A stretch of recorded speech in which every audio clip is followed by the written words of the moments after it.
Hello, I see that we are on. I want to welcome you to episode 101.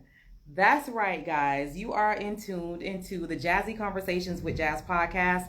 I am your host, Jazz Bennett, mother, educational leader, of course, event host and podcast host, and so much more. I see that my college roommate has already checked in. Hi, Monica. How are you? Listen, we missed another illustrious, extravagant FAMU homecoming, but I say that this shall be the last one that we miss. So, boo, we got to make sure that we are in the building on next year, okay? So, you know that today is a fantastic Monday.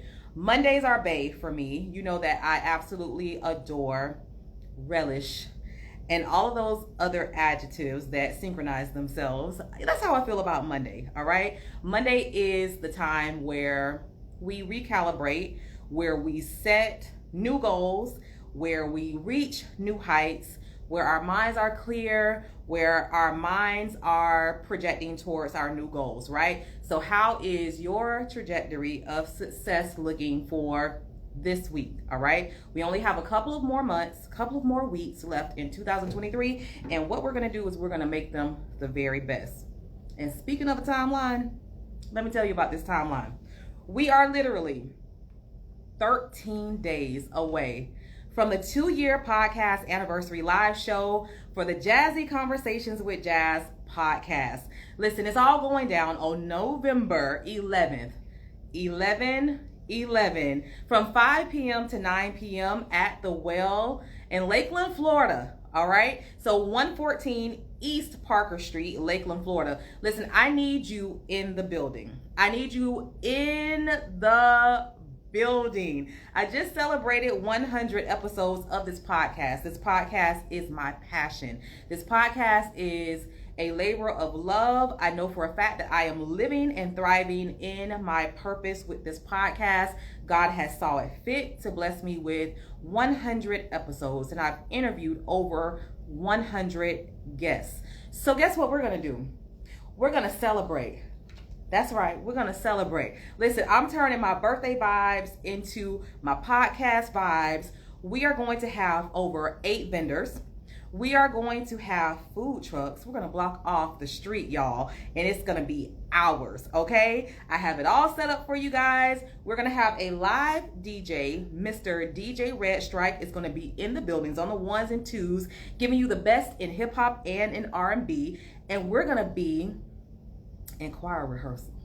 Y'all know what choir rehearsal is, right? So we're going to get our karaoke on. We're going to have fun. I have special guests coming through. Mr. Colin Moore is going to stop by and give us some words of inspiration. And if you don't know, Mr. Colin Moore was the person who actually gave me that extra boost to start my podcast, and so I'm forever grateful for him. If you know anything about our relationship, he has been on 2 episodes of the Jazzie Conversations with Jazz podcast, and so he will be in the building. I have invited 2 great podcasts that are doing their things across the podcast waves, across the social media talk show waves. We have the Boss Fest podcast is going to be in the building, and they're going to tape a live episode of their podcast. I also have invited Chat with China to come and celebrate as well, and she is going to tape a live taping of her podcast. And then, of course, last but not least, I am going to tape my podcast episode, which my guest tonight, he's going to be a featured panelist on that episode as well, that live taping. So I need for you to get your tickets. I need for you to get your tickets on www.eventbrite.com.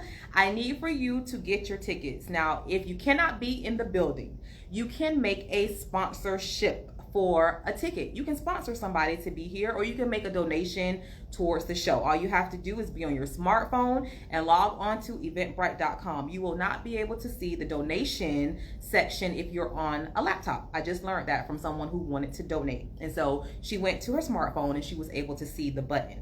All right. So I just made a post about if you're not in the building and you still want to show support And let's just say you want to show support through a ticket sponsorship, you absolutely can do that. And to avoid the Eventbrite fees, you absolutely can do it via Cash App. That is $BENNJAZZ. So that's $BENNJAZZ. And you can also make a donation or purchase your ticket via PayPal. That's jasmar21 at AOL.com. JASMAR, the number 21 at AOL.com. So I want you to make sure that you are in the building. I'm going to tell you right now, this is going to be a sold out show like it was last year. The numbers are picking up and we are on the trajectory of a sold out show. So you do not want to wait. You do not want to wait to the last minute to get your ticket. Please secure your seat. I have sponsorships coming in, which is why I am going to be giving away a sponsored ticket on tonight's show. So in order for you to get the sponsored ticket, you have to be looking live. I have to see you down there. I have to see you in the comments. I have to see you engaging, and I need for you to make sure that you tag your friends in this post. So Donald, get to tagging your friends, get to tagging your supporters in the comment section so that they can win a general admission ticket to my 2-year podcast anniversary show. So before I bring my guest on for tonight, I'm going to give you his introduction.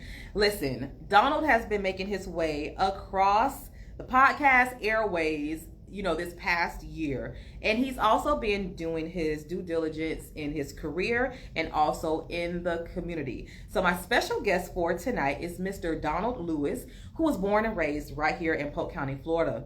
He was raised in a single parent household by his mother and his 3 siblings. He currently works as a substance abuse counselor at an alcohol and substance abuse treatment center in Plant City. Itty bitty Plant City. I love it. I love it. I love it. I love it.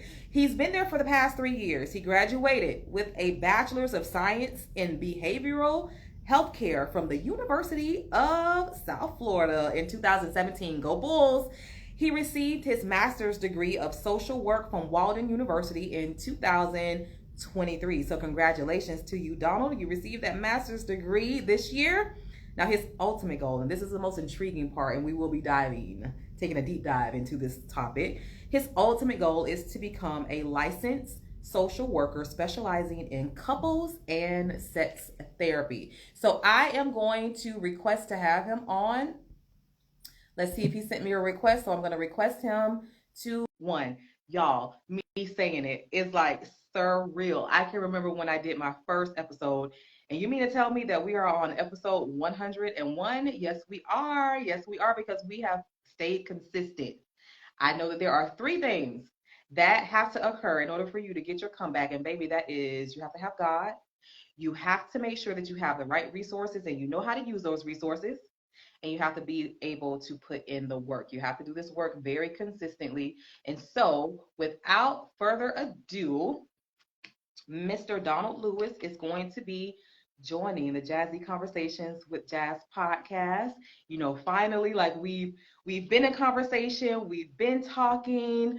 So I simply cannot wait. And so Donald, I think, is doing what we did not want it to do. Now we did this and we practiced this and it went smooth, just like that. And it's like now it wants to take a turn and it wants to do its own thing. So I'm accepting your request, Donna. You may have to send me a request back. I'm going to send you a request. I'm going to invite you on as well. While you are on, there we go. Yeah, so while you guys are on, make sure that I can see you. I need to be able to see that you guys are tagging people in the comments, because I do have that general admission ticket for you. I see that the This and That podcast has just tuned in. They've just chimed in. So welcome. Hi, Donald. How are you? Doing well, Jazz. Thank you for having me. Oh, you're very welcome. I see you're with the decorum and you're bringing it on strong already. I see it. Yeah. It was good to see you the other night too, man. You out here doing your thing, man. I got to, first of all, let's give congrats to you for 2 years, 100 episodes. That's incredible. That's incredible. Thank you so much. I look at this and I always go back to the times that I felt afraid to do it, because I don't know if you're like me or some people are just like it's some people that are just they are just on go and nothing stops them, nothing nothing gets in their way of believing that they can just do Mhm. things. And I remember having that. Like I had that in college. Like in college, I was just on go. Like there was nothing that I felt that I could not do. It was just, no, I'm going after it. I want to be on the radio, boom, I'm on the radio. I want to be on a syndicated show, boom, I'm on a syndicated show. It was just like I felt that there were no hindrances in my way. And then as you get older, you start trying to rationalize, well, no, I can't Mhm. do this now because, and so it's so funny to kind of go in and out of those Mhm. seasons. But I'm definitely pulling myself out of that season of kind of hanging back and not doing. So I'm like, no, I got to get on my ish. Like it's go time. Yeah, It's and I think time it's to go. interesting. I think it's interesting that you shared that because earlier this year, like how I even got into just being a lot more out there, being a lot more open, and it's really so. And I don't even use this like very loosely, but um, so one day I feel like God came to me and was like, "It's your time. Like it's your time. You know, this is like January." And I just received it. I took it. I was like, okay, cool. It's my time.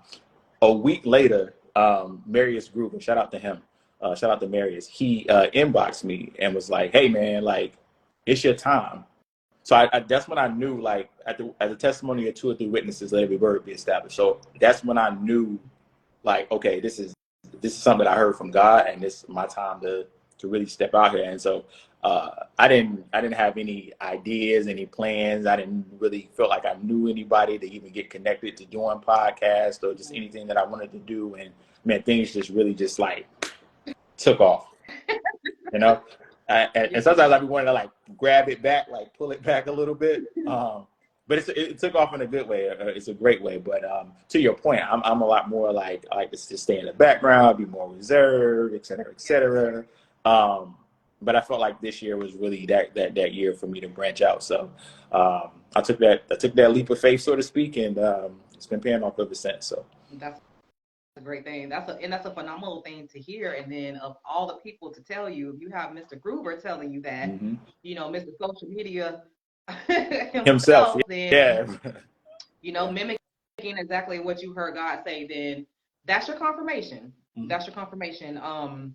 This week, my best friend and I have just been talking about excuse me, have just been talking about just listening, like to the voice of God and just listening, looking at the signs. And so, even with my podcast anniversary show, like I prayed over it because I wasn't going to do it at first. And Mhm. then I was just like, no, I have to, like even when I uttered it, because I only uttered it to one person that I was like, I'm not going to do it because they came to me and they're like, sis, when can we get the tickets? Like, we're ready. Like, let's go.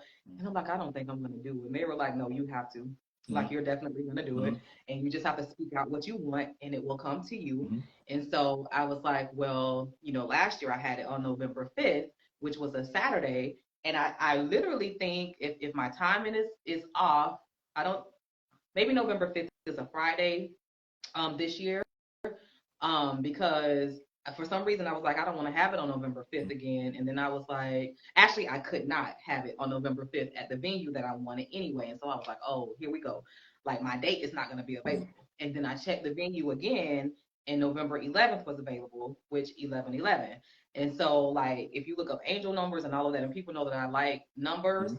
and it just so happens that I just every day I would see the number 11/11, like on the clock, like on signs and all of Mhm. that. And so like that's a sacred meaning to me. Like I interpret things like that as like God telling me Yeah, push sure. forward, like Mhm. move forward. Like I'm trying to, give you a sign, like you just need to listen. And so him saying the exact things that you heard God say, I feel that there are no coincidences. I just feel like there are messages all around us, and we just have to pay attention to them. Yeah, So absolutely.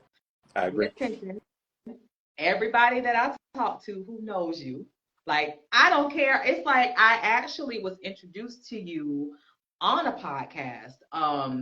When Edwina and Okay. Simone and Sierra, all of them when they had their podcast, Yep. and I was like, okay. I was like, he's talking very mature. I was like, I don't know how old he is, But okay, like his mind is mature, and that's what's really important because you know everybody all of a sudden thinks that they have a degree in talk, It's you true. know, like in positioning themselves.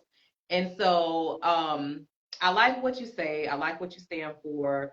It's not like the cliche isms. That's what I'm gonna call them, you know, when it comes to the relationship, you know, aspect of it. So I respect like your viewpoint on issues. You know, it just makes sense. It's logical, you know.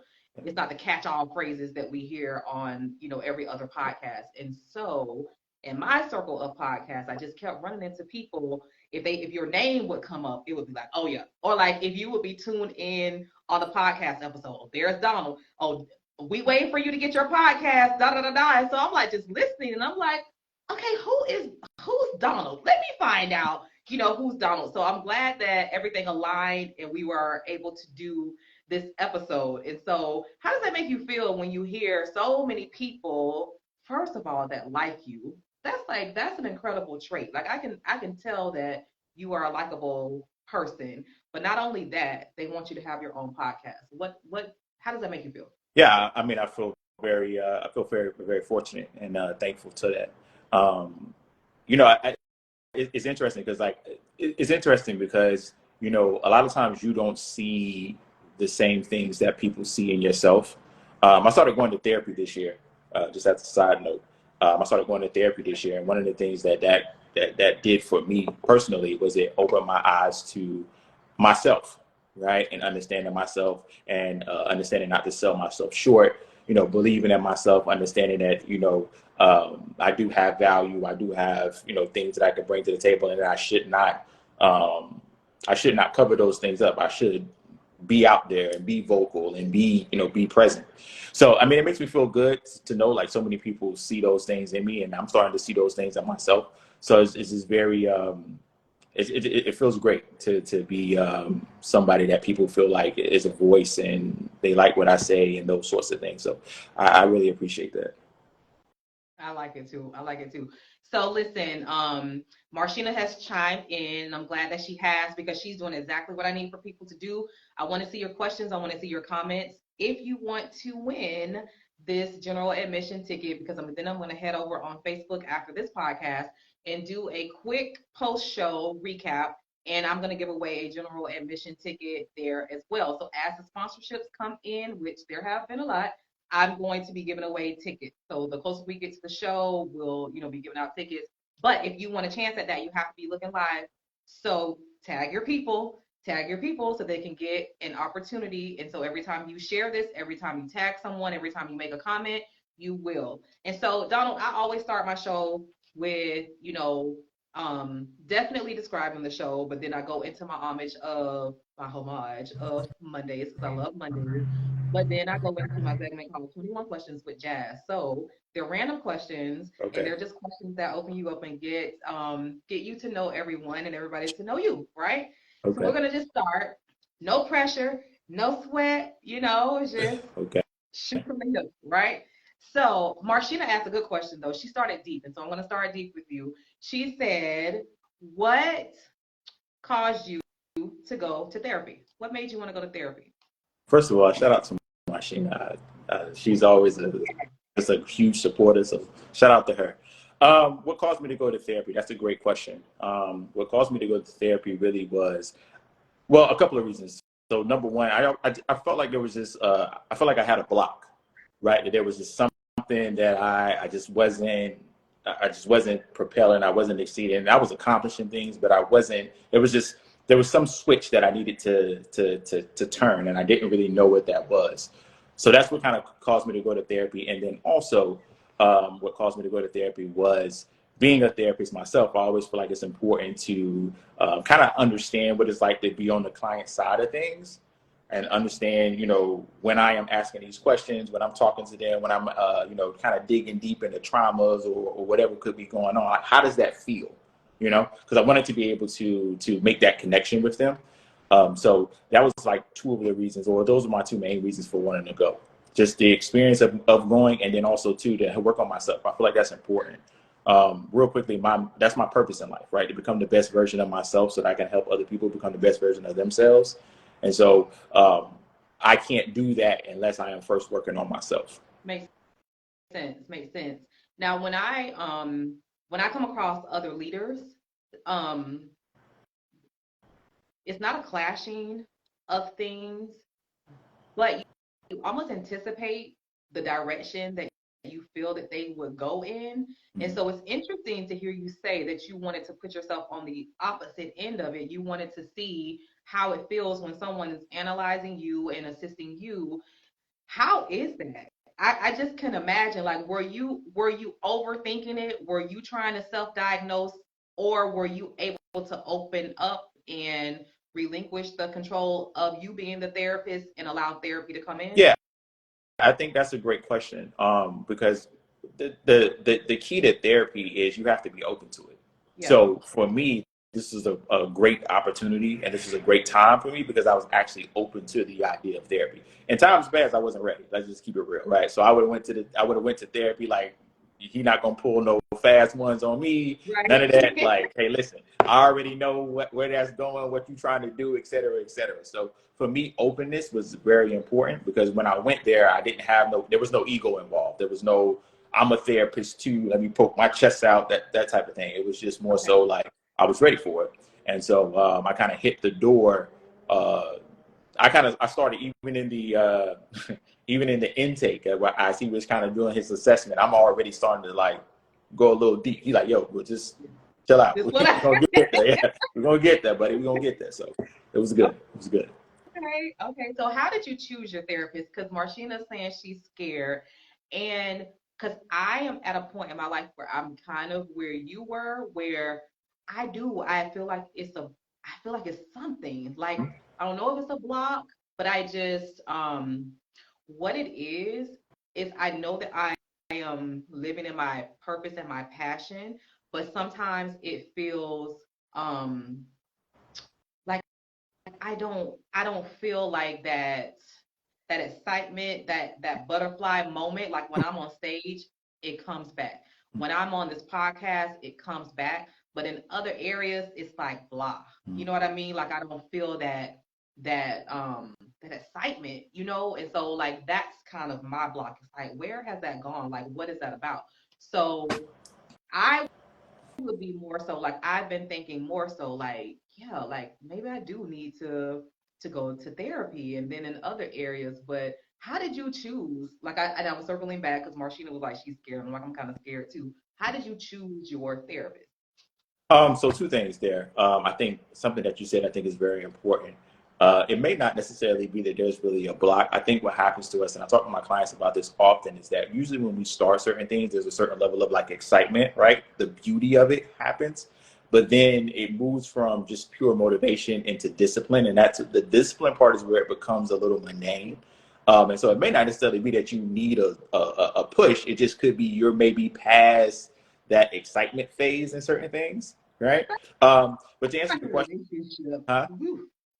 I said it sounds like a relationship. Yeah, no, but it's interesting that you say that because it's true. It really is, right? When we first start anything, we're excited, we're happy, everything is great. The beauty of it is still there. Right. But as you kind of go through it, I talk to my clients about this all the time.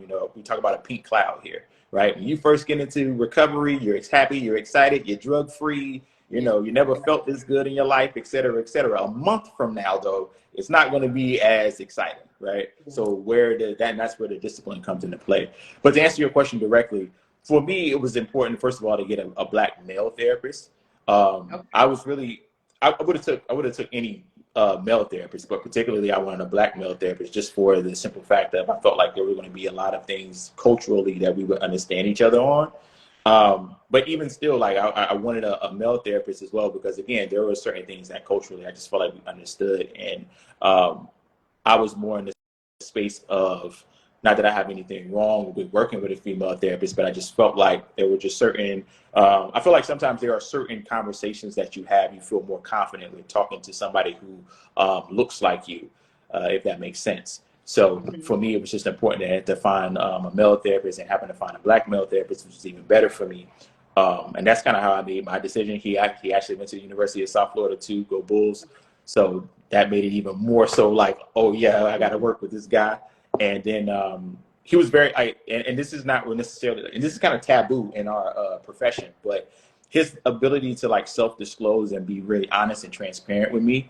And self-disclosure for us is a really touchy kind of situation, but his ability to be transparent with me and really kind of share his story and how he got to where he is, I really appreciated that, because I was like, he didn't really have to open himself up to me like that, and that was, and this is like the first conversation during our assessment period, and that's what really made me be like, okay, yeah, I like him, like I like him, I can vibe with that. The honesty. How did you find him? Because I know that there are, some people will say, well, you could just look online, like go to this site. What's the best way for us to find a therapist, in your opinion? So I'm actually putting it in the chat, but I went to something called Psychology Today, and that's where I was able to find my particular therapist. We actually use Psychology Today. It's an online, so you can Google it, type in Psychology Today, and it'll come up. We actually use that here at the treatment center too, when we're trying to get clients prepared for aftercare services. Mm-hmm. So that was the same vehicle I used as well. Okay, cool beans. We're gonna circle back. We're gonna start. That was a little, not real deep, but I'll say medium. But we're gonna go light. So you were born here in Polk County, mm-hmm. and I love me old Polk County. In what city? Bartow, good old Bartow. Get out. You know that I'm from Bartow, right? Oh, are you? Yes. Okay, so how old are you, Don? 35. You're 35. Do you know me? Maybe. I didn't grow up in Bartow. We probably do know each other. Because I find it strange, because I'm like, I feel like, how you, and especially from us, like I feel like people who are like from Fort Meade, from Mulberry, from Bartow, I feel like we will always say, there's no way that I don't know you. Like, especially if we're like so close in age, it's like, no, who your people? Like, I gotta know you. Yeah. Like, you are Louis. I was born in Bartow. I was born in Bartow. I wasn't raised in Bartow. So that was the long and short. Let me find out you were a general, baby. That's the long and short of my stints in Bartow. So I don't know. Okay. But I'm sure we probably know. That's so weird. Like, I had some people in the comments, do you know Andrea? I don't know. I think her last name is Parker now, but she's married. But she said that you guys used to work at Walgreens together. She was like, I haven't seen him since Walgreens. She went to FAM, so she's she's family and all of that good stuff. So I was like, okay. So she was excited. I don't know if she's on or not. Instagram with these comments is it's a little iffy. I don't know if I can scroll up and see it. So yeah, like it doesn't like me when I scroll up. So thank you so much. If you guys are tuned in, I need for you guys to tag people and all that good stuff. I'm going to try my best to go back and see who's tagging whom, so I can give away this ticket before the show is over. So Donald, let's get into you. So like, what high school did you go to? Lakeland. Oh, so you became a Blue Devil. Okay. Mm-hmm. Did you play any sports or anything like that? No, when I was in high school, I was doing music. I was rapping music. Let me find doing stuff like that. Yeah. Let me get the bars together. Like, what you doing? What you know how to freestyle? What you doing? No, that was 20 years ago. I don't know. Let me find out. So like, I found it interesting. Like, I went through some of your photos, and so I'm like, for me, here's how I can tell that a person is like evolving into themselves, is when they go through a transition with their hair. I just truly feel that we as African Americans, like, we go through something. I don't care if it's female or if it's male. So you have had like a low haircut. You've had your locks. You have hair like you have now. You've had a low haircut. What was your favorite era? Like the dude that was just like, yeah, like this was that era. When you think back to it, because for me, my short dude, like, a lot of people don't know me as a short. Like, I had honey blonde hair and I had a short haircut. That era for me, I was bae back then. Like, you couldn't tell me shit back then. Like, that was just my era. So for you, what was your era? Dreads definitely put me in the game. So locks definitely put me in the game. So? Tell me how so. Locks definitely put me in the game. It's a game changer. Because like we live in the South. I'm telling you as a female, it Yeah, is. yeah. We live in the South, so that within itself, just having the locks brings its own world to it, you know. So I would probably say that's probably my favorite, probably hair phase, if I had to say. Yeah, I would probably say that's my favorite, probably hair phase, because I go back and forth every day. Like, do I want to put my hair back in? Do I not? Da, da, da, da. I won't, but I just have that you know, that back and forthness. Sorry, definitely the locks. The locks definitely put me in the game. Describe lock Donald to us. Like, what was that phase for you? So it was kind of like a rebellion phase, if you will, maybe. Okay. And I was just kind of, it was really like also a phase of like me coming into myself, understanding just certain things that like, it was a separation from maybe the way in which I had grown up. And it was really like a separation of me coming like into my own man, having my own thoughts about just everything, religion, life, right? Mm-hmm. So that was kind of that phase. And then also too, I grew my locks because I was in corporate America. Well, I was graduating college at that time, and then I was going into corporate America, and I wanted to embrace myself being an African American male, and I wanted to have some sort of resemblance of that, but be in like a corporate setting. Yeah. So that was important for me to kind of be true to myself, if you will, and still like kind of live in that world as well. So that was kind of, it's like two-edged sword there. Okay, I got you. All right, so if you had to, first of all, I'll ask you, when you talk to people, what's like a number one misconception that they have about you?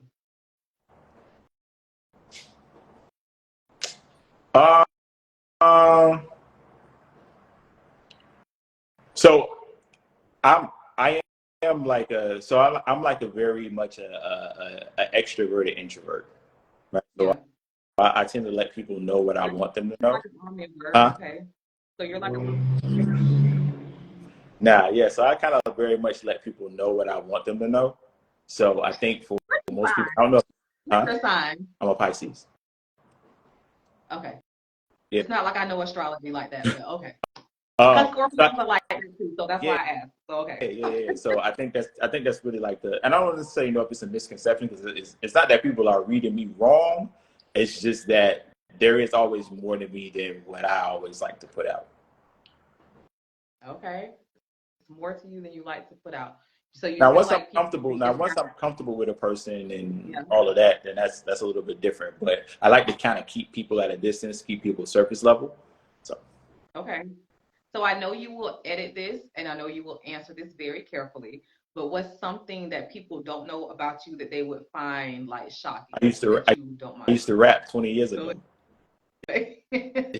People that know me back in high school and stuff like that, yeah. But now at 20 years later, they're like, really? Did you have dreams of taking it somewhere, or it was just like at the time, this is just what I want to do? 100%. I was completely bought into. Again, this is the era, right? This is the era. So tell me, 04, 05. What were out then? And that was 20 years ago, man. Years ago. My favorite rapper. So I just celebrated my 25th anniversary of leaving fam. So 20 years ago, that's when Cash Money came out. 20 years ago, I want to say that was favorite rapper. My favorite rapper is Jazzie. So I like a lot of like up north type of stuff like that. So yeah, it would probably be. I don't know who all was out, but I was probably definitely listening to him at least. So all in that whole Kanye, 50 Cent, all in that was kind of vein. Like Goody Mob was out, Outkast, all of that. That was the era. Yeah, somewhere in that vein. Yeah, I still listen to music from that. Huh? Did you have a stage name? I did, but we're not going to talk about that. So we're going to keep moving. Next question. I love it. We're not going to talk about that. So here's the thing. I do know what your stage name was. And so without further ado, can y'all believe that Donald... I'm just playing. I don't have it. But you got me going there for a second. I was like, oh really? Yeah. So now it's gonna be like that's gonna be my number one Yeah, challenge. I like who You you gotta talking tell it to to. me. I promise I'll keep it secret. We I won't share with anybody. But you we gotta. we I might got to actually. find it. I'm like, we might actually be Ken. You might be Ken for. Listen. Okay, so here's a sidebar. I don't know if you feel like this or not, but as soon as somebody tells me that they are from Bartow or it's mainly Bartow, I'm just like, yeah, we're probably some kin. So yeah, we cannot talk. Like I can't even know. Like, cause I remember vividly, like almost talking to my cousin. Wow, Like I went on a date with my freaking cousin, that's and crazy. I was like, what's so weird because my mom's maiden name is spelled totally different for some reason from the other. I'm not even gonna say the last name because I know people are gonna be like, "Oh, who was it?" Not doing that.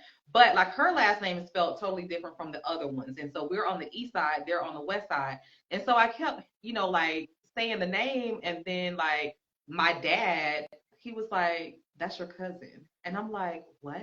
Yeah, Like, get out. Like, that's my that's, cousin. yeah, So that's it was a wrap since that day. I was like, I'm not. Because until I find out that we are not cousins, yeah, it's a wrap. I'm not dating anybody from mm-hmm. Bartow. Nah, nah. And I feel you on So that. I feel you on that probably 1,000%. I feel you on that. I feel you. I feel 1,000% on that. For real. The world is too small. It's too small, and especially for Polk County. So Donald, when you think of yourself as a man, um, how have you seen yourself morph into manhood? And I ask that twofold because I know that you said that you come from a single parent home, with your mom and your three siblings. How have you seen yourself morph into a man? I think that's a great question. Um, maturity. Maturity. Okay. I think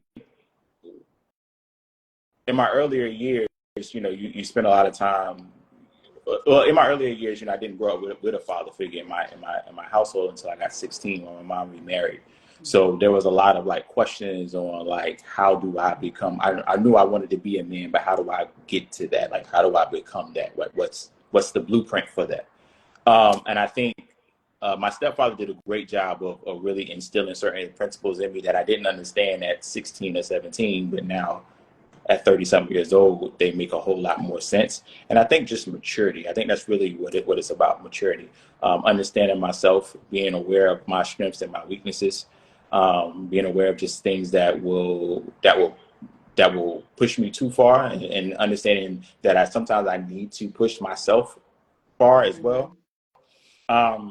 My relationships with people, being emotionally intelligent, those sorts of things, and all of these things they're fluid, right? They're continually doing, they're continually growing. I haven't made it to like a certain place there, but for me, those things is what really kind of helped me with like my turning into a man, and then also being around other men. That's extremely important. Shout out to my mom; she's great, right? And my siblings are all sisters, so shout out to them as well. But it wasn't until I was able to get around other men that I really understood what it meant to do that and be that and come and transform it into that. Got you. When I do hear and I see different, when I'm a part of conversations, when I hear these conversations on different podcasts, and just me living as a woman, I ask that maturity question because typically people who are in your field, they are more emotionally intelligent, when it comes to different situations. And when it comes to the dating realm, or even when it comes to the relational realm, whatever type of relationship you're on, whether I don't necessarily think it happens in the business realm, so I want to eliminate that, but just friendship, definitely, love, interest, relationship topics, like we'll always hear, even some men admit that maturity level doesn't come until a lot later as opposed to women. But I feel that you may be someone that will dispel that theory. Maybe you will, maybe you won't, and maybe it's something that's subjective and not objective. Yeah, I I think that's feel kind of that it is. I feel that it is very subject. I feel that it is what it is. And so, do you feel like you are mature enough when it comes to relationships? Do you feel that you are mature enough in that realm? Yeah, so I heard two different kind of questions there. So to the first question, I think it's subjective, right? Um, I think there's a difference in ideas and behavior. I think a lot of times we have a lot of mature ideas, but our behavior isn't necessarily aligned, doesn't necessarily align with the ideas that we have or that we think we have. A lot of times we haven't been in certain situations, so it's easy for us to say what we will and we won't do when we ain't never really been there before. So I think a lot of the ideas that we have on maturity don't really exist like that until we are actually in those positions, to be able to actually follow through with the behavior that is consistent with that particular situation.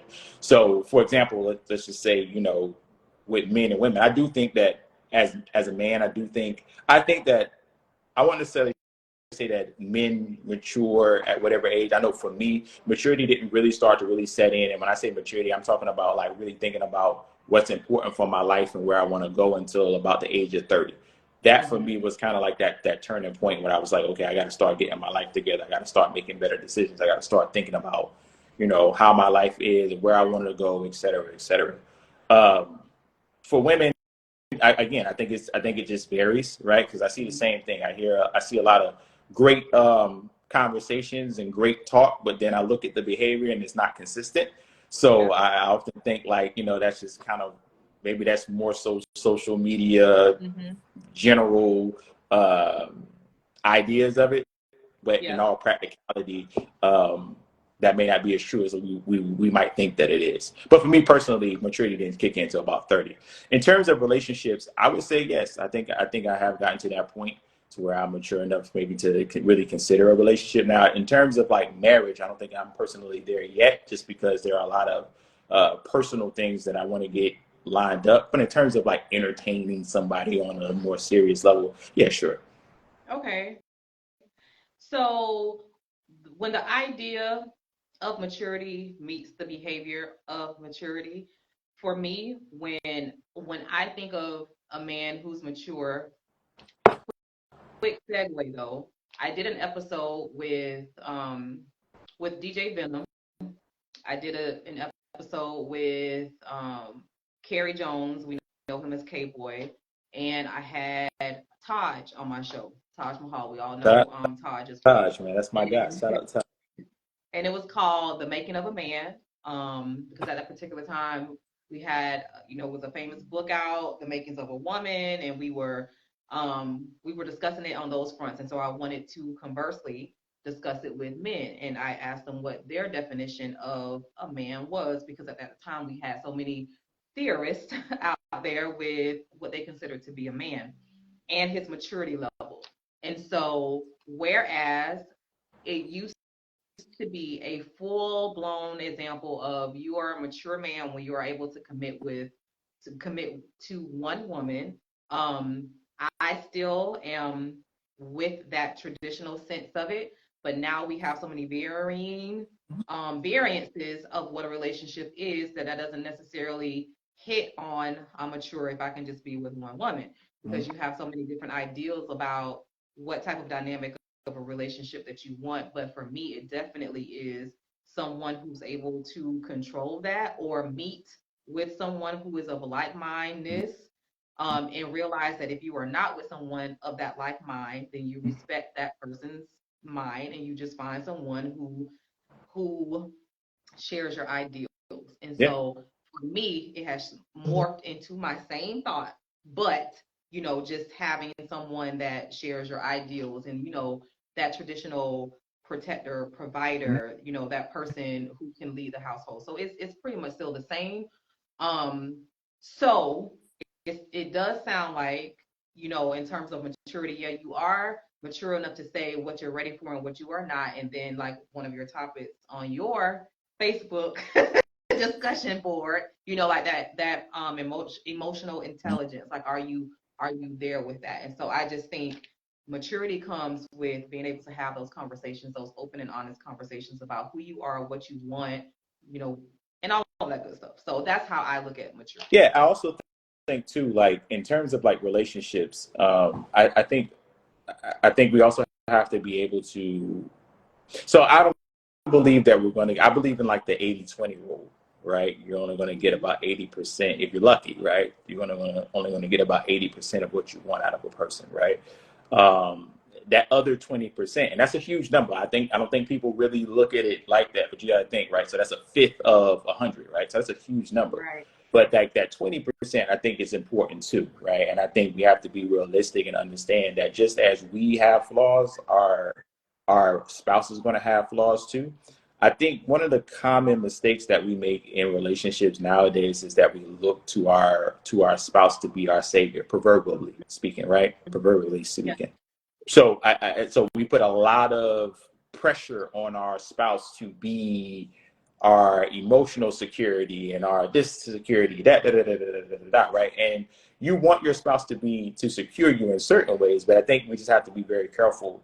And I'm talking generally, just in general. I think we just have to be very careful that we don't turn our spouse into our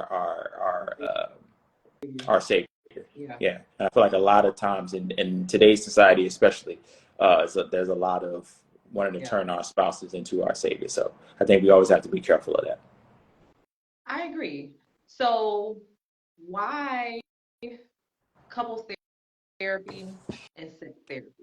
Yeah. Why that? So yeah. So I've always interested in like couples and sex therapy. I've always been interested in that. And part of the reason is just simply because there's not enough emphasis on like the actual couple. So when you look at the data, to be boring real quick, when you look at the data, no, and I'm so glad that you did, because I was gonna pull it, but then I was like, no, hopefully he's gonna say what it is. So you are doing exactly what I hope that you would. Give us the data. Yeah. So when you look at the data in like most like therapies, it's also centered around like the family and the family structure. It's less centered around like the couples. And for me, I feel like the trajectory of a family starts at the head, right? So it starts with the couples, right? It starts with the individuals and it starts with the couples. What we're also seeing is a lot of people who are getting divorced after their children are grown. Yeah. Right, because they may have married somebody, but the reason why they stay together is not because of there's any love or anything like that, but it's just simply because, or they love each other, but they're not in love with each other. And the reason why they stay together is just solely to raise the kids. Now, I'm not completely opposed to the idea of being together for the idea of raising kids, but I do think that it says a lot when after the kids are grown and gone, all of a sudden now you see the divorces occurring. So my thing was, I want to go into a vein that's a little bit different than just the family, right? I want to talk about the actual couples and how we can make that relationship better, because I believe if we can make that relationship better, then we can also make the family relationships better. Right. And then the sex component of it is sex is such a huge part of a relationship, right? I like to often tell people you can't be in a romantic relationship with somebody and be void of romance. So what does that mean? Are we having these types of conversations? One of the leading causes of divorce for the last maybe 30 years or so, maybe even longer than that, has been sexual dissatisfaction. So you have couples that are together and maybe even they are having sex with each other, but they are not pleasing to one another, right? For various reasons. There could be a lot of different reasons. It may not just necessarily be the act of sex. It could be a lot of other different things. So for me, it was important to kind of dive into that as well, because it's a conversation that I feel like we need to have just within couples. Ironically enough, two of the leading causes of divorce are finances, and sex. And two of the biggest conversations that people do not like to talk about in relationships is finances and sex. So that's something that has to change. That narrative has to change. So interesting enough, like, when you explore like different kind of careers that you want to be in, I said, if I ever were to be a therapist, I would definitely want to be a sex therapist. Mm-hmm. And so it's crazy because this was at like a young age, but it was because I used to watch TV all the time. Mm-hmm. And so HBO was my number one network. And there were so many different types of documentaries, so many different types of shows that did explore the mental side, the emotional side of sex. And I just thought it was always so interesting. And so when I saw that in your bio, like I was very, very intrigued with it. because to me it seems like when I do talk to people personally, it's always the male that doesn't want to Mm-hmm. share in the process of couples therapy, and then definitely not welcoming someone into the bedroom. But I used to love looking at the documentaries that I used to see, because it used to be, men that would want to work on it, and they would go to these retreats, and they would Mm-hmm. find different types of tantric methods, or um just different methods that people just, it's unorthodox, or it's unconventional things that people don't think about. Mm-hmm. And so, in a relationship, I'm going to ask you two questions. Have you ever been in a situation where you did not have the tools to address the issue, if it was an issue of sex between you and your partner? Mm-hmm. So I have been very fortunate to not ever have that issue. Mm-hmm. But also, I have also been the type of person that I like to talk about those sorts of things. Doing what I do, I think I understand the importance of having these conversations. So I'm pretty straightforward about, like, let's have this conversation, right? So And then, what do those conversations look like? Give us like a skeleton, or you can dive deep. Like, what do those conversations look like? Because does it happen after you? Well, I would assume that it has. I'm not assuming. I'm gonna ask. So, does it happen when you first meet someone, because you don't want to get so far in, and you find that your ideals are so different, or do you wait until you're ready to go to that level with that person? but I think it depends, right? um, so if this is just a girl that I'm just messing around with, we're probably not be having that conversation, not like that. You know what I'm saying? Not like depth, like really. Even if it's that, even if it's that. Yeah, probably not like an in-depth conversation. You know what I'm saying? Like, because it's not. I'm in my mind. I'm probably not thinking that it's going to go much further than that, Okay. right? Now, in like my relationships, I think that would be like that's more of a conversation that we have, like more in depth, and that usually kind of happens during like the dating process. So I kind of jump out the window a little bit. Maybe not the first Yeah. date, but I kind of start shooting straight pretty early, right? Okay. Um, no, I do. I usually start kind of shooting And straight pretty early, huh? I feel that that's good. Yeah, yeah, I because like I don't ever want her to think like I'm here to just be a nice guy. let me find out you a bedroom bully too. You said you just not a nice guy. No, like no. But I know, like, and I say that meaning like a lot of guys, a lot of guys, and I've been guilty of this before too. Like, so let me Yeah. before I dive into this idea, I've been guilty of this before too. Playing that very safe friend role, expecting that these things were going to happen, that these things were going to develop into something more if I played this safe friend role, Yeah. but I'm still very much like we're behaving like we are a couple, Yeah. right? Yeah. But for whatever reason, I never take that step, or I take that step too late, right? And all Yeah. of a sudden, it's like, well, I never even knew that you liked me like that, or I've already been friend zoned. So now I just cut out the friend zone and let you know, like, hey, listen, this, you know what I'm saying? So then you make your decision based upon that. If you want to continue to deal with me, that's where it is. That doesn't necessarily mean that we won't be a relationship, but I need you to understand that I'm not just around you just because I'm trying to be a friend with you. Yeah. So that's always like important for me. So I just say that to say, like, typically if I'm interested in somebody and we're dating, right, or on a date or whatever, um, I'm usually going to start kind of shooting straight pretty early in the game. I Um, like that. yeah. I like that. And then I also is I feel that, even because people will be so quick to be okay with the situationship nowadays. So back to your first example, when you said that if it's just somebody that I know that I'm not gonna want a relationship with, it's Yeah. just gonna be that.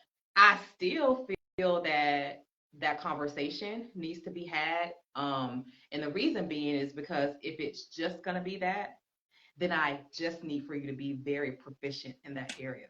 And so, in order for That's you to be able to give me what I yeah. want, and me will be able to give you what you want, I feel like that conversation needs to be had, because if that's the exchange, it needs to be worth it for both parties. Because if not, what's the point? Yeah. That's where my thinking is. I think if we were, I think if that was like, so I'm speaking more in terms of like the one night stands, the foreign in betweens.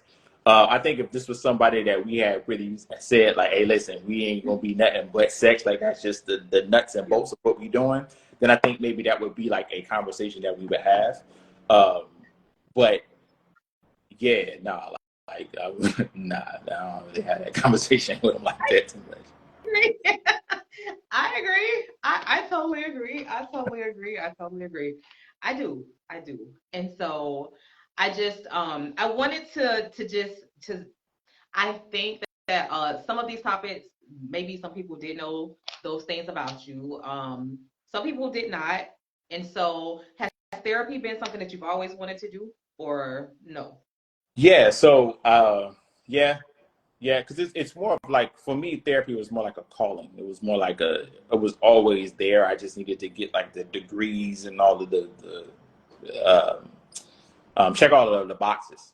Like the idea of wanting to be, I remember being young, 8, 9 years old, and I would have people that are like in their 20s and 30s come and ask me about advice, and I used to be like, "Why are you asking me at 8?" But the crazy part was, even if I was like wrong or I gave bad advice, I was always like very logical in my presentation. Like it always made sense, you know. Mm-hmm. So, so it was just always had always been there. And I also promised myself too that if I were ever to get into something, that it would have to be something that I'm good at naturally, and it would have to be something that doesn't necessarily feel like work. Okay.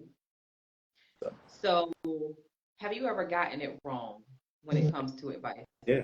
Like, have you ever gotten it wrong? And then if so, how did you right your wrong? Um, I get it wrong all the time, right? Because we're human beings. Now, the good thing about as the good thing from a professional standpoint is I don't give advice professionally. Okay. Professionally, professionally, we don't give advice, right? That's not the nature of therapy. And I think a lot of people do kind of get that confused. They think they're going to go to a therapist and we're going to tell them what they should do and how they should make their life work. But in all actuality, as a therapist, our goal is to really lead you to your own conclusions. So I'm just going to pose questions to you, and then I'm going to pose these questions to you, and then you do whatever you think is going to be best based upon those questions that you have been posed and the answers that you give. But in everyday life outside of professional business, I've been wrong before. I've told people things that just it's just wrong, you know. Uh, and the time is How did relative. you correct it And though? the Like, did you just say, time, look, huh? how did you correct it? Like, did you just say like, yeah, let's revisit this Yeah, my situation? bad. Yeah, my bad. Yeah, because like I've never done something that I feel like I never, to my knowledge, I should say, to Yeah. my knowledge, I've never said anything to anybody that I felt like would be super damaging to them. But Okay. I've Okay. That's I good. have said things to them that that maybe not. I may have thought it was in their best interest, but it turned out to not be in their best interest. I can't think of any like scenarios on top of my head, but I know for a fact that I don't always give. I don't shoot 100% on, you know what I mean, on that kind of stuff. So um, we know in part and we see in part. So sometimes, again, I'm going to give you a very logical answer, but it just may not necessarily fit your particular situation. Okay. So we were talking, and we've been talking, even in the formation of this interview, because my you know that my podcast is not necessarily topic Mm-hmm. driven. Like you are the topic, and one thing that you pervasively continue to tell me is that you didn't feel like you had a comeback story. But I am going to ask you something that you've had to overcome. And when I was thinking about you, um, you're you're in a field that's not dominated by black males. You're actually in a career where um, the practice of having black males participate in your services are very low, statistically Mm-hmm. speaking. Um, did you find that you ran into any troubles in your profession, like becoming the professional that you are? Because I know you said that you had the locks, and it was very, very, you were adamant about creating that aura that having locks can be professional as well. Like, do you feel like that may have been a struggle for you No, professionally? because ironically enough, so when I first graduated college, and I was working at a auto insurance company, and ironically enough, it's like a call center, right? So ironically enough, a lot of the men there, the black men there, had dreads too. So, and I didn't really know that. That was my first experience in like working in like a call center setting. So, uh, it was very like I was like, oh, okay, so this is not as uncommon as I thought it was. So I haven't necessarily I've had like adversity in other areas, I think, professionally, but not necessarily from like a racial standpoint. I think for me, my biggest struggle is me. Always been, it just always has been. It's never been the other person. It's never been another person. I've never really had issues with other people. I've always usually had issues with me and maybe how I felt other people may have saw me. So it's never really been issues with others. It's always usually been issues with me. So it was never opportunity wasn't there. It was usually I never took the opportunity because of some reason. I gave myself some excuse for why not to take the opportunity. So for me, it was never like I was trying to climb the ladder and somebody was pulling me back. It was more so I was trying to climb the ladder and I was the one that was pulling me back. So did you suffer from, because I know Lamar, like ahead of this, I Shout would out to say Lamar. probably maybe 35. I'm sorry. I said shout out to Lamar. Yes, absolutely. Like such a phenomenal photographer. It's my guy. All up in the Facebook, the Facebook party awards, all up in the nomination Shout out to crew. him. I love it. I love it. But he Absolutely. brought up something. He definitely had a comeback story because he was talking about his transition into becoming, his own boss, an entrepreneur during the pandemic, and just dealing with corporate America in that particular vein. But one thing that he said that sounds like a parallel to you is he referenced having imposter syndrome. Yeah, 100%. And I think a lot of people really do experience that. I know sometimes I do experience it as well. And so, do you consider that ultimately to be your comeback story? Is that, going through that and then really having to do the work because you said you recently went into therapy to become a better person? Do you feel like that is what you've had to overcome? Like you've explicitly stated that, but I don't know if you consider that to be it. Yeah, no, I would say that's exactly it. And I deal with it on different levels, right? So even as a new young therapist, you're fresh into the field. You're still you're still green. You face that. I work in a facility where you have therapists who've been practicing for 10+ years. And so you want to you want to be as good as they are, but you're not there yet. And so you have to understand that you have to crawl before you walk, or I have to understand that I have to crawl before I walk. But that doesn't necessarily change the feeling that is still there. But what it does help me to do, though, is now I understand that it's just the feeling, right? So I understand now, okay, it's just a feeling. It's going to be cool. You're going to make your mistakes. Those sorts of things. And that's a failure. And I had to learn to overcome that, too. It's okay to fail. It's completely, that's a part of how you grow. It's a part of how you learn. Concretely, how did you overcome it? Because I would say that I'm overcoming it. And for me, what that means is just doing whatever it is that I feel like I'm afraid of. Yeah.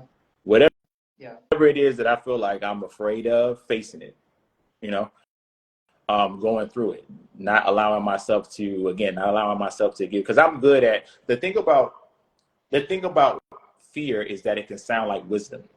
So I'm very good at my self-talk is because it sounds very logical. It's good at sounding like wisdom when it's really fear.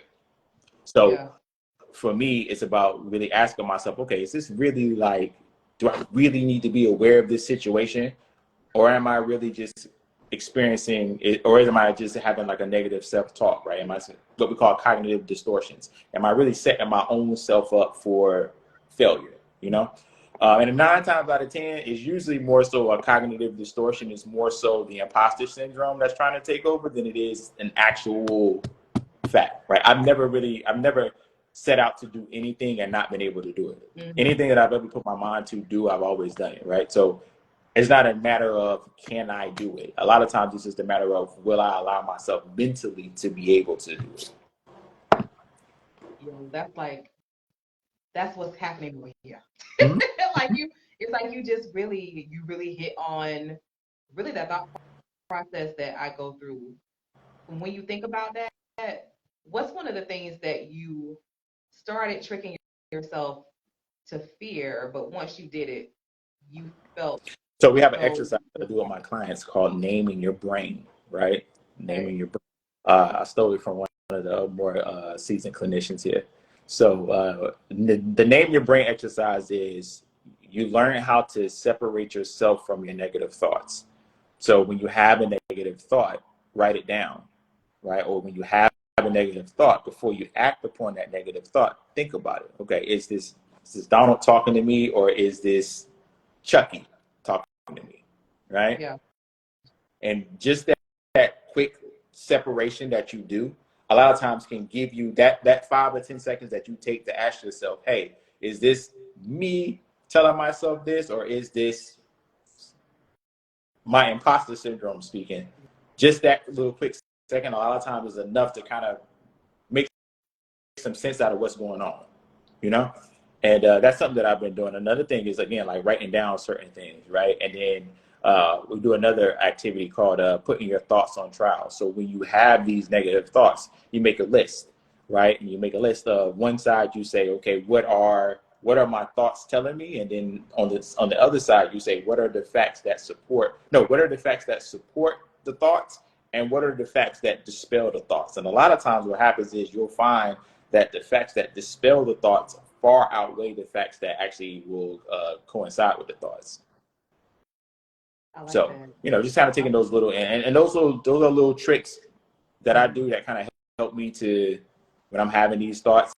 It's not always good for me. I try to do it like mentally, even though that's not always good, because once I'm kind of in my head, I'm kind of in my head. But definitely like writing it down, seeing it on paper, because then you can also like read it out loud, and you're like, okay, that doesn't really make a whole lot of sense. Yeah. So it's just a great way to be able to like check your thoughts and stuff like that. Gotcha. Mm-hmm. When you went into this career, or even like right now, was it all about just pleasing yourself, or was it someone that you were chasing to please? No, so I would say this. I would say it's twofold, right? First of all, let me say I don't believe that people are truly altruistic, right? I think we all go into everything that we do with some sort of benefit of ourself in mind, right? That's why when we open the door for somebody and they don't say thank you, we get pissed off, right? Because yes, we were courteous in opening the door, but we expected that. Thank you. We did, right? So to say that I went into this field just to help people would be false. I went into this field to help myself. I also in helping other people, there is a certain level of self gratification that I get out of helping other people, right? So yes, it would be easy for me to say like, oh, I do this just simply because I just want to help people and give you this very cliche answer. But the truth of the matter is, there is some sort of satisfaction I get out of this. Yes. There a downside to it? What part of it you are not too crazy about? There's a lot of downsides to it. I would say how it affects me in my personal life sometimes, because this is one of those professions that's kind of hard to turn off when you leave, and it's a part of like my personality. So it's just difficult to turn it off when you leave. It's difficult to leave work at work, because sometimes sometimes my head is still very much spinning. Yeah. So sometimes it's really hard to leave work at work. And when I say that, I don't necessarily mean like I'm pretty good at being able to leave clients' stuff there, but I just mean like the personality of being the therapist it's hard to kind of separate myself from sometimes. What I look at, or what I liken it to, is that of a pastor, because it's almost like how is he supposed to turn that off? And I just like listen, Mhm. I ain't a member of your congregation. Or I was like, look, I just want your Mhm. patience. Like, stop trying to diagnose Yeah, me. yeah. And I think, and for me, I think something that helps is, you know, setting boundaries and um, not letting therapy be my identity. You know, allowing Yeah. myself to go to certain places, be in certain places, and just allow myself to be a human being.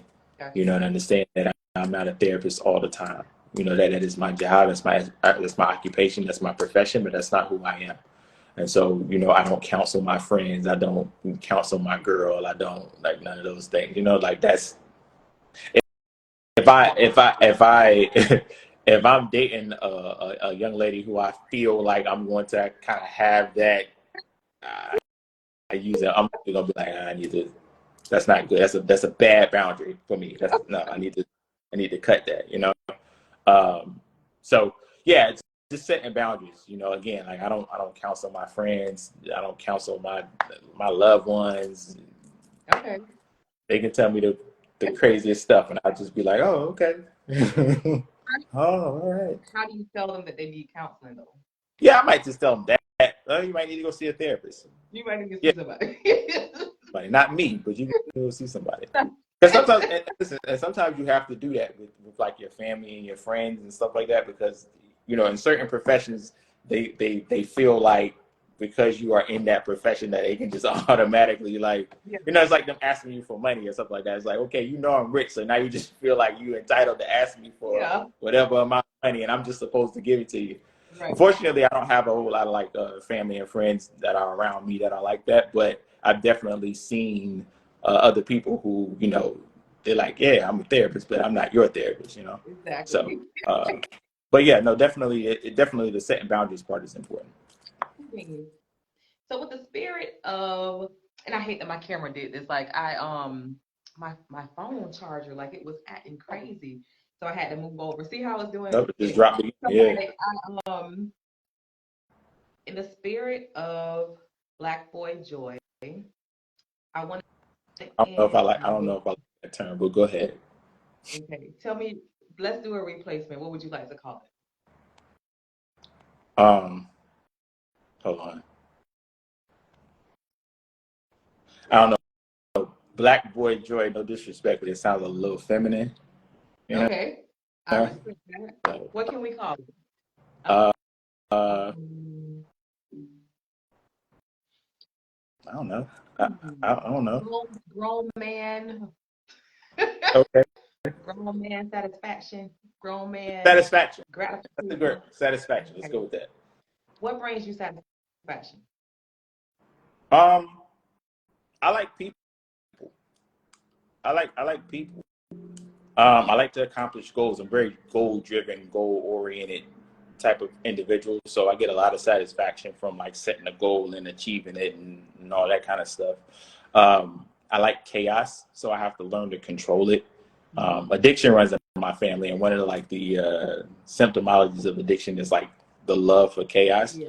So I have to make sure that I make my chaos controlled because Okay. I anything that'll give me a strong dopamine hit, I have to be careful of. It just send me to a whole nother world. So I have to keep it controlled. But I do love like the rat race. So I was like interning, working 50 hours a week and just like, you know, barely sleeping, you know, just all this crazy stuff that was going on. And in the middle of it, I was like, man, this really sucks. But I was also like, I wouldn't trade it for the world. So um, yeah, helping people. Um, I like like I'm a loner, you Okay. know. So I like my alone time. Let me talk about you. I'm like, he's almost like me. Like it's nothing for me to show up like to an event by myself. Like Yeah, I just sometimes I find solace in it, and sometimes I want to be with my girls. But like for the most part, you'll probably see me by myself. Like I'll probably just be like, hey, I'll meet you there or whatever. yeah, But yeah, okay. yeah. And I'm trying to get better at, and again, I'm starting to get better at that kind of stuff of like just breaking out of my shell and stuff like that because it's just not good for anybody. Um, but uh, but yeah, so I find satisfaction in those sorts of things, helping people, especially. I feel like that's really important for me to be able to help people because I feel like people help me to get to where I am. So anytime I'm able to give back to somebody else and help them get ready, that's a different level of satisfaction. And of course, like again, I'm goal driven, so that always feels great to have a goal. Because a lot of times when it comes to goals and stuff like that, it takes a lot of work to accomplish any goal. Yeah. So when you're able to sit back and you be able to look at it and be like, I accomplished it, like it's a great level of satisfaction. Yeah. So outside of the couples therapist / sex therapist, what's your goal after that? What's the goal that you have brewing? So my plan next year is to start a life coaching business. I think that's something that I want to kind of get into. I shouldn't say it like that. That's something that I want to get into. I've kind of been thinking about it for the last couple months or so, just about like how do I want to kind of go into it, looking at the thises and that's, kind of starting to get some ideas together, stuff like that. Because I don't know if I kind of want to do, I'm kind of perplexed in between, like, once I get licensed and everything like that in a couple of years, like, if I want to start my own practice, I don't know. Because I don't know if I want to do therapy all the time. You know what I'm saying? You know, I need some sort of break. Life coaching is therapy, but it's not therapy. Like, I'm not asking about your trauma. I'm not asking about, you know, it's more so like, what do you want to do? How can we accomplish it? Gotcha. You know, a lot more straightforward, that kind of stuff. So yeah, I'm thinking about doing a life coaching business. I don't know. That's kind of where I am right now. Okay. Kind of where I am right now. Write books, stuff like that. You can start your practice and do therapy part-time. It's what Success.Prosperity stated. Yeah, absolutely. Absolutely. I will always probably stay in the vein of therapy. I just always want to, I just don't want to get burnt out on therapy, and it's easy to do so. It is. It is. When you listen go ahead. I was going to say, when you're listening to the worst of, you know, people in their lives all day, it can kind of burn you out. So here's what I want to ask you. I want to end on this question. If you could take a vacation anywhere, where would it be? Ooh. I like Dubai. It's the first one that's coming to my head. What you want to do in Dubai? What you want to do in Dubai? Everything. The experience. I'm about creating experiences now. Yeah. You know what I mean? It's not just about events, it's about experiences. I'm about creating the experience. Okay. You know, so I would say it's something like Dubai. Plus it's like I heard really like fly city and like yeah. I wanted to kind of end it on that note, because I'm like, yeah, like people, it has nothing to do with what people tell me, but it's like what I feel too, because I work. Like after I leave here and I go to Facebook Live, like I'm only doing Facebook Live for like 10 minutes legitly, but then I still have to go to a school event, and it's like my night has not stopped. My night has like not ended, and I'm just used to that. Like my boys are here as well. You know what I mean? So it's just like, I need a damn vacation. Yeah. And I'm like, I feel like Bruno needs a vacation as well. Like, where are you going? Because I'm trying to figure out where I'm going. No, seriously. Now I'm a workaholic, so like I might need a vacation, but I'm never gonna take one because like this is not. I know the vacation. I need to, but like this is not like I might take a vacation like for the days, but like I'm still gonna be trying to do something. I want you. You can't promise me because we don't have a relationship like that. I'll take a day or two. But promise me to take a vacation. Yeah, I have a vacation. I want to see your timeline with vacay pictures. Like I want to see you sipping on something nice.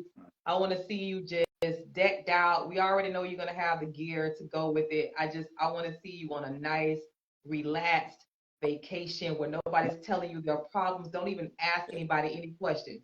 I want you to just want you to take a vacation, like you know. Yeah, I'm with you. Go ahead and go back to your rapper days. Go on and get into a little zone and. That's that's long gone. I don't know if he's still there. He's still there somewhere, but listen, I mean that's he better come out at my 2-year podcast anniversary show. That's what I do. Wow. That's a perfect time for him to come out, because I'm telling you, we're gonna do this trap karaoke. We doing this hip hop R&B karaoke. I want to hear you be the loudest person. As a matter of fact, I'm gonna pass a microphone to you.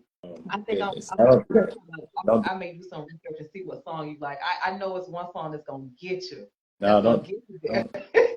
Don't do that. Don't do that. I gotta find out. I'm trying to be opening out my shell, but I don't know if I'm ready to be that opening out my shell yet. Nope, it's a celebration. Look, it's 2 years. It's like by that time it'll be like 102 episodes. No, we need a release. Yeah. I'm welcoming it. It'll be a release party. How about that? It sounds like you're doing a bit of projecting, right? So maybe you need to at your 2-year party. So that's all intents and purposes. Like so here's what I was about business last year, and it was fun for other people, but it was more so business for me, sure. Right? So this year I said, when I was describing it to someone, they were like, oh, like it sounds like a true celebration. Yeah. And I was so glad that they said that. I said, wow, that's so crazy, because I have been calling it that, but I wasn't even really looking at it like that. And I said, you know what, this year I promised myself that I'm going to celebrate. Yeah. Because it is to be celebrated. Like, it definitely is to be celebrated. So yeah, like I'm trying to be intentional about enjoying life. Like, I always say it, and I don't want to be one of those people that says it and just never does it. But I cut loose. I do. I make sure that I do. Like, when you saw me out or whatever, like, those are things that I just really enjoy. Yeah. So although I'm sure I know the K's always be having things going on. Listen, I'm trying to get us in the building where we're gonna stroll and do all that. Like, we got to cut loose. I'm telling you, like, get ready. Like, you're gonna be on my singles panel, but get ready to celebrate. You know what I'm saying? Like, yeah, don't, like, let's go. Let's get it. Okay. That's not gonna happen. Yeah, it's not gonna happen. But like, you bullshit. It's like, okay. Yeah, okay. All right. So hopefully music will move you again like it did 20 years ago, sir. So I'm going to let you do the honors. I want you to, if you can go through some of these comments, you tell me who you think should get the ticket. And then those of you who want the ticket, you know, it's so funny to me, like when I go back through the comments, and for some reason, when I repost this, y'all, I'm not going to see any of your comments anymore. So that's why I'm trying to bask in this moment, because I don't know why IG does that. I hate that. That's why I love when Facebook does it, because I can see the comments. But as soon as I repost this, all of your beautiful comments go away. So I love. Someone said, hold on. I got to shout some people out as I'm looking through it. Go ahead. So, someone said, great topic tonight. I find that so funny, because I'm like, I just be talking, y'all. I just be talking. Shout out to the This and That podcast. Those are my guys. Shout out to Lamar. Shout out to Marshina. Shout out to Success Prosperity. Shout out to you. Shout out to everybody that's on here, man. Listen, everybody. Who is that? Light skin, little light skin. Hey, little light skin, how you doing? Y'all make sure y'all tag people. What's up, Sherelle? How you doing? Miss Samika is who had my eye. Samika, you are, you be in the sky all the time. Are you going to be here on November 11th? Let me know, because you like family, you sis. But Donald, I'm gonna give you the opportunity. Not the show. Whoever you want. I'm with whoever. So right now, y'all, if you want these tickets, I'm gonna make it very easy. Like, I know that you guys have tagged. I know that you guys have been hanging around. I'm gonna do something very easy. A lot of people on here. Shout out to everybody, man. I'm sorry. I can't. Everybody, like, they've really been commenting, and I really do appreciate that. Shout out to everybody. I need you guys to be at this 2-year podcast anniversary, November 11th. From 5 p.m. to 9 p.m. If you get your VIP ticket, you'll be able to enjoy everything firsthand from 5 p.m. to 6 p.m. at the VIP opener. We're going to have over 8 vendors. We're going to have a live DJ. We have different photo stations. We have food trucks there. And I have also invited 2 podcasts to join me in this celebration. So the Boss Fest podcast will be there, Edwina and Kevin Butler. Kevin Butler and Edwina Butler. We have Miss Marshina Latrice, who's going to be coming with Chat with China. And then I also have Colin Moore of the Life and Football podcast. He's going to be there as well. Lewis is coming with the This and That podcast. So I cannot wait to see all of you. So what I want you to do is shout out to I forgot to say this too. Shout out to the Boss Best podcast, Kevin and Edwina. Shout out to them. Hopefully I'll be able to link up and I'll be able to jump on there on Thursday to do a show. Shout out to them though. Shout out to them. Just making your whole media junket. You just stopping. I'm working, man. It's been a. That may have been my match when it comes to just staying in stuff. Like you're just always doing something. It's been a crazy year. It's been a blessing, but I was just about to say it's a blessing. It's a true blessing that people want to hear you. So continue that and use it for what it is. So listen, those of you who are watching, I'm gonna let you do this. So just choose a number from 1 to 10, and Donald, I'll let you choose a number if y'all are still watching. Okay. I still see some heart going on. So choose a number from 1 to 10 because I don't have a. I got a number. What'd you say? I have a number. Boom, you got a number. All right. Someone said. You got it. Got it. I know that's right. So hey, listen, I saw 7. I saw 4. We going with 7? Yep. So success.prosperity. If you would do me a favor and inbox me your information so that I can put your name on the guest list. You have just won you a ticket to the Jazzie Conversations with Jazz podcast 2-year anniversary. I'm feeling giving today, so I will make it 2. So you get a pair of tickets to my 2-year podcast anniversary show. So congratulations, success.prosperity, but don't forget to inbox me. I need your first and your last name, and then be prepared to present your ID at the door. So we'll see you from 6 to 9 p.m. because you just got yourself a pair of general admission tickets. So Mr. Donald Lewis, future couples therapist / sex therapist, thank you so much for being my special guest for episode 101. That shit sounds so surreal to say. I know. But I didn't know I could curse on here either. I've been trying to watch my language the whole time. I didn't know. Yeah, I didn't know that I could curse on here. I was trying to watch my language the whole time. Promote it, but you can. So you curse, Donald? A lot. You say good. I like it. If I would have known that. You talking about? Yeah. Okay, so say something. I'm gonna let you go. No, I'm fine. What I want to say though is everybody come out November 11th to this 2nd year anniversary. It's going to be epic. Got a great panel of people that's going to be there. A lot of people that's in the building. Come out, show some love. So happy. Let's give Jazz a round of applause. She's been doing great. 101 episodes. This is a monumental event. 2 years. That's a huge event. Most businesses fail within their first year. So to be going on 2 years, that's a huge deal. So, yeah, absolutely, man. Congrats to you. November 11th, 6 to 9 p.m. in Lakeland. I forgot the venue, but at the Well in Lakeland, and it's located at 114 East Parker Street. Yep. 114 East Parker Street, November 11th. Make sure y'all come out. It's going to be a great opportunity, great vibes, all of that. So shout out to you guys. Shout out to everybody that tuned in. If I didn't see your name, you know how these internet things go, but appreciate everybody who tuned in with me. Yeah, man. So see y'all soon. Absolutely. And so make sure that you tune in every Monday at 7 p.m. on IG Live.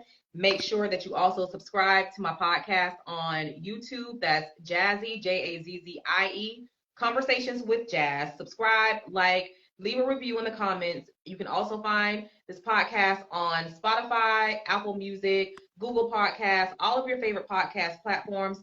And I need for you to like it on IG and Facebook. So thank you so much, Donald. You've been a trooper. You're hanging in there. You are at work, probably just like I am still at work. So go home, sir. Go relax, sir. Go enjoy life. Live life for the rest of 2023 and beyond. And I cannot wait to see where your feet land, because I know they're still going to be moving, although they should be planted. They're going to keep moving, so that's okay. That's okay. That is I dig Jazzie, it. for having me. I appreciate it. Thank you. Absolutely. It doesn't have to be your last time, so just remember that. So you have a good night. Likewise. Thank you.